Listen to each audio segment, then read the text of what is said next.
त्याला जातीवादी पक्ष संबोधला जातो. इथं जे लाडक्या बहिणीला पैसे येत आहेत तिथं देवा म्हणे काय फरमान काढलं का की ज्यांच्या गळ्यामध्ये ह्या टावेल आहे, जो श्रीराम म्हणतो, तो भारत माता की जय म्हणतो, त्यांनाच पैसे द्यायचा असा काय फरमान काढलाय का? या महाराष्ट्रातल्या ज्या जाती धर्माच्या कुठल्या ज्या महिला आहेत त्या माझ्या बहिणी आहेत, त्या माझ्या सरकारच्या बहिणी आहेत, त्या माझ्या पक्षाच्या बहिणी आहेत, त्याला मी महिन्याला 1500 रुपये देणार हा संकल्प त्यांनी केला आणि आज हे चालू आहे. आणि म्हणून करता शहरी भागातल्या लोकांनी भरभरून त्यांना दिलेलं आहे. आणि म्हणून करता तुम्हाला तुमच्याकडे लोक येणार आहेत, लोक तुमच्याकडे येणार आहेत. आपल्या मोहोळ तालुक्यात बोलायचं झालं तर आपण थोडी चूक केली, 20 वर्ष तालुका मागे गेला. आपण म्हणतो माझ्या एकट्याच्या मतानं काय होतं, माझा आणि प्रकाशभाईचं वाकडं आहे, प्रकाशभाई तिकडं आहे म्हणून मी इकडं आलो, माझं काय होतं. परंतु असं म्हणण्यात आपल्या तालुक्याचं वाटलं झालं. तालुक्याचा विकास खुंटला. एका बाजूला भारतीय जनता पक्षामध्ये कर्तृत्ववान कार्यकर्ते आहेत, लोकांच्या विकासामध्येच माझा विकास आनंद असं म्हणणारे आहेत. म्हणून करता अंकुश एका आमदार सारखा एक भारतीय जनता पक्षाचा कार्यकर्ता पैसे आणू शकतो. इतके कर्तृत्ववान कार्यकर्त्यांची खण ह्या भारतीय जनता पक्षाकडे आहे. आणि दुसऱ्या बाजूला ज्यांना तुम्ही लोकप्रतिनिधी म्हणून पाठवलं, महाराष्ट्रात लोकप्रतिनिधीचं काम काय आहे? लोकप्रतिनिधीचं काम की महाराष्ट्र सरकारमधल्या ज्या ज्या काय योजना आहेत त्या खिचून आपल्याला आणायच्या. त्या अशा सहजासहजी मिळत नसतात. यशवंताच्या इथं आमदार म्हणून काम केलेलं आहे, मला थोडा बहुत त्याचा अनुभव आहे. या मंडळीला कधी जातात का, कधी बोलतायत का? फक्त सांगतात की मी त्या सत्तेमध्ये आहे. काय आम्हाला त्याचा फायदा? आमच्या तालुक्याला काय फायदा? त्यांची जर भाषणं बघितली तर विकासावर भाषणच नाही. माझ्या तालुक्यासाठी हे करीन, मी तालुक्यासाठी हे करीन, मी या तालुक्यासाठी करणार आहे, ह्या माझ्या योजना आहेत, ह्या तालुक्यातल्या लोकांना हे अपेक्षित आहे. नाही, फक्त राजन पाटील, यशवंत माने, आता आमचे नाना बी आले. बरं झालं माझा थोडा लोड कमी झाला.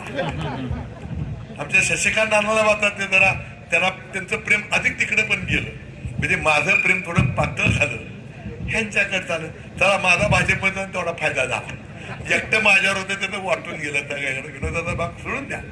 परंतु अशा प्रकारची एका बाजूला माणसं, आज त्यांची अवस्था काय आहे? एका बाजूला आमच्याकडे कार्यकर्ते जे आहेत ते निष्ठेचे कार्यकर्ते आहेत, ते सत्तेसाठीचे कार्यकर्ते नाहीत. आमचे प्रमोदभाई इथं आहेत, असे कार्यकर्ते आहेत की जे त्यागी कार्यकर्ते आहेत.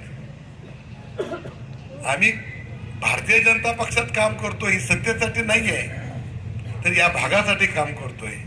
अशा प्रकारची विचारधारा असणारी मंडळी आमच्याकडे. माझी शुगर आज जरा कमी होईल, बरं वाढलेली होती, आता थोडी कमी होईल. मी शुगरचा पेशंट आहे. असे आहेत. आणि सगळे कार्यकर्ते एका बाजूला सत्तेपेक्षा संघटना मला मोठी करायची आणि त्या संघटनेच्या माध्यमातून त्या तालुक्याचा, या भागाचा विकास करायचा म्हणणारे आमचे कार्यकर्त्याची फळी एका बाजूला आहे.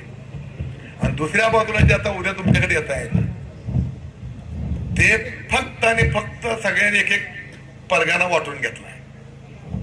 प्रत्येकाने एकानं शेतपल परगाना काय गट, एकानं कुठला तुमचा कुरुल गट. आता ह्या गटात तर माणूस मिळालाय.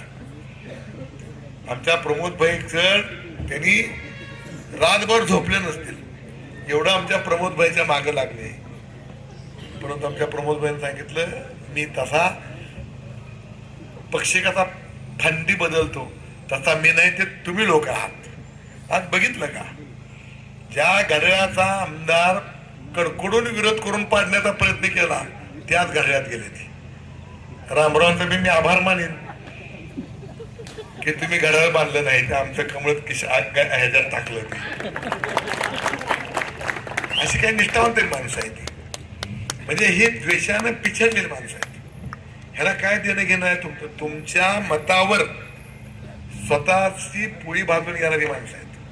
काय तत्व, काय संकेत, काय निष्ठा, काय विचारधारा, काय आहे का आणला? आमच्या खेडेगावात म्हणतो ती पूर्वीच्या काळामधली ती काय माणूस आहे बाबा, ह्यानं कंबरचं काढलं डोक्याला बांधलंय. अशी ही माणसं आहेत. अशा माणसाला तुम्ही मत देणार का? हो काय, कोण कुणीकडे उभा राहत, कुणीकडे येऊन उभा राहतय आणि मी इकडचा उभा राहणार. चॅलेंज तुम्हाला चॅलेंज आहे बरं का. काहीतरी विचारात आहे तुम्ही काहीतरी विचारात आहे. कायचा विचार करू नका. आता लोक कमळ बघितलं की मत टाकणार आहेत. शहरातल्या टाकले. आम्ही खेड्याची माणसं तर खूप इमानदार माणसं आहोत. शहराचे इमानदार नाहीत असं माझा दावा नाही, परंतु आम्ही जो इमानदार माणसं आहोत, जो आम्हाला मदत करेल त्याच्या पाठीमागे उभा राहणं ही आमची संस्कृती आहे ग्रामीण भागाची. आणि कधी कधी लई पुढे चालला म्हणून वडाची संस्कृती आहे. आम्हाला बसवलं बघा खाली.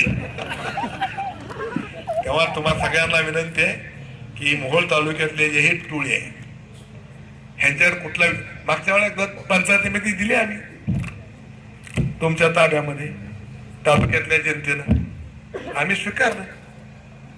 5 वर्ष त्यांना चालवता आली नाही. एक जिल्हा परिषद ज्यांना 5 वर्ष चालवता आलं नाही ते उद्या तुमच्यापाशी येणार आहेत.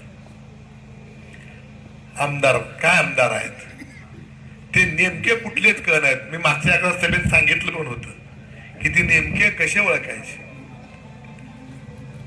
वर टोपी पटका, मध्ये चोळी, खाली परकर, असा तो ग्रस्त आहे.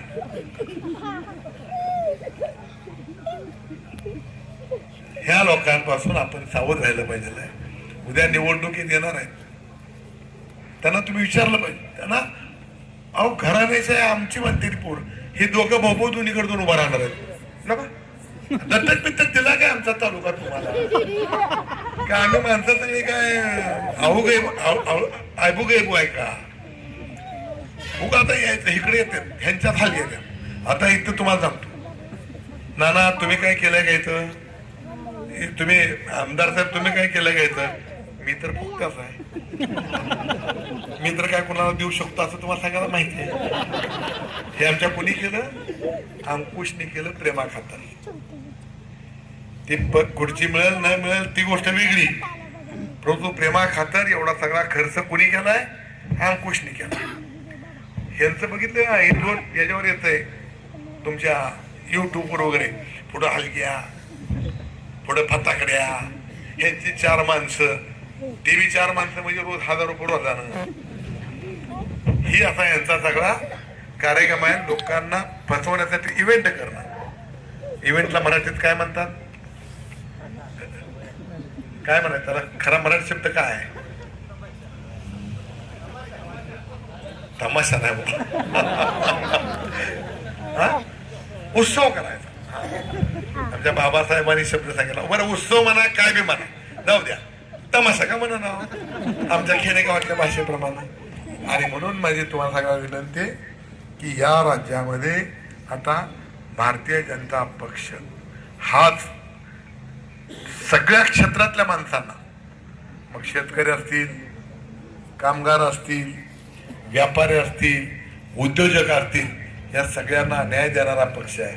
आणि म्हणून आपल्याला मोहोळ तालुका सुद्धा जयाभाऊंच्या पाठीमागं आमच्या देवेंद्र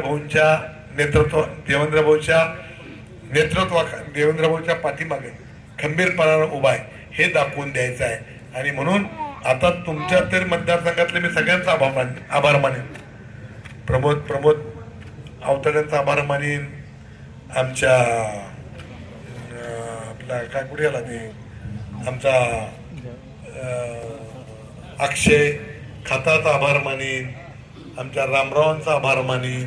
अन्य काय लोकांचा आभार मानेन की त्यांची पायपीट झाली इकडं, त्यांना माणूसच मिळाला नाही. आमच्या कुरुल भागामध्ये कुरुलच्या लोकांचा आभार मानेन, जाधवांचं सगळ्यांचा आभार मानेन. किंवा त्या तिथं सुद्धा त्यांना माणूस मिळाला नाही. ह्यांना एक ओळख होती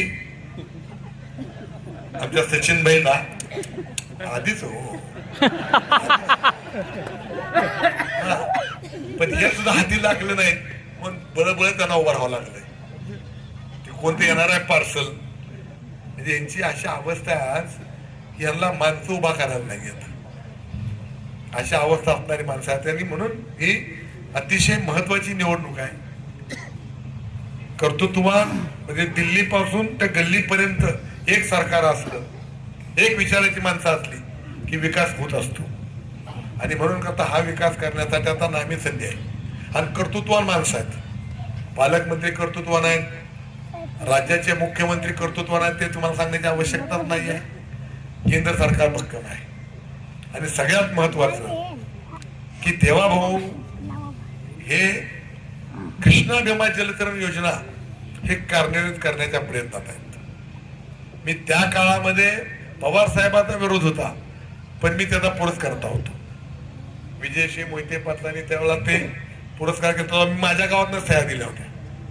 कारण ती योजना आपण म्हणतोय, परंतु आज आपलं उजनी धरण आटमाई आहे. कदाचित पुढच्या काळामध्ये उन्हाळ्यात पाणी आपल्याला मिळणार नाही, पण जेव्हा ती योजना होईल तेव्हा सोलापूर जिल्ह्यातला 1 इंच न इंच जमीन ही उलिताखाली येणार आहे. आणि कोण करू शकतं तर भारतीय जनता पक्ष करू शकतो, दुसरा कुठलाही पक्ष करू शकत नाही. माझा 35 वर्षाचा राजकारणाचा सरकारमधला म्हणजे आमदार म्हणूनचा अनुभव आहे.